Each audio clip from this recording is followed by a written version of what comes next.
So this is Prince Charles's cairn. Now, not Prince Charles as we now know him as King Charles III.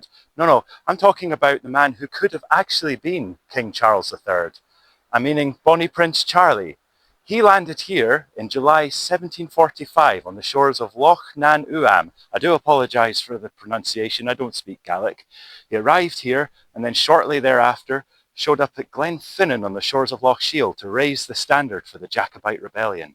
Now, that was met with many initial successes, some subsequent disasters, culminating in a final battle at Culloden, which the Jacobites lost. He fled and after 10 days came back here to Loch Nan Uamh, went over to the Outer Hebrides, bounced around there for a little while, came back to Skye. Flora MacDonald helped him to get over, which is where the famous Skye boat song comes from.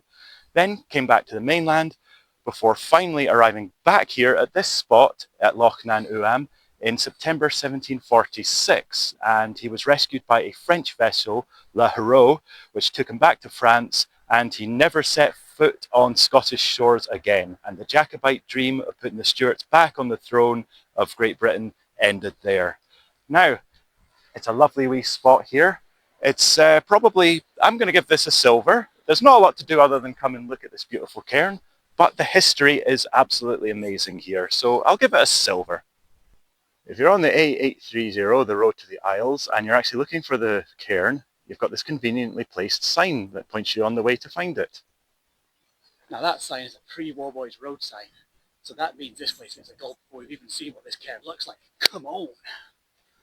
Ugh, not pre-War Boys road signs again. That doesn't merit a gold, Simon. It's not that interesting. Well, we have arrived at this random rocky cliff face for something that I hope is here. It's marked on the map, but it may be something, it may be nothing. But there's supposedly a cave here associated with Bonnie Prince Charlie, which would make sense as we're near his cairn. Oh, and I think I found it.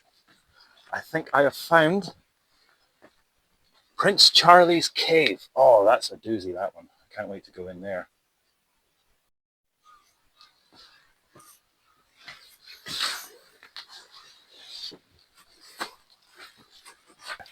Reportedly, this is where Bonnie Prince Charlie actually hid for a few days until the ship arrived.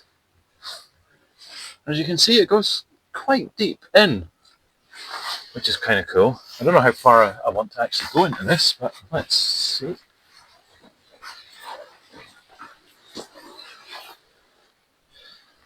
Oh yeah, it goes quite a far bit in actually.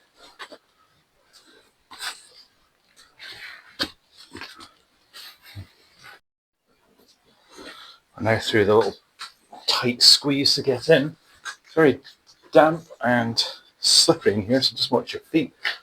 But it goes back a considerable distance. You could obviously hide quite a few men in here, so this would be a very good hiding space if you were on the run from government forces. Not comfortable, mind. Gets a bit narrow towards the end here. And just comes to a stop here, but I wasn't expecting much from this cave. It's actually turned out to be a very impressive cave and well worth, whoops, mind your feet, well worth coming in.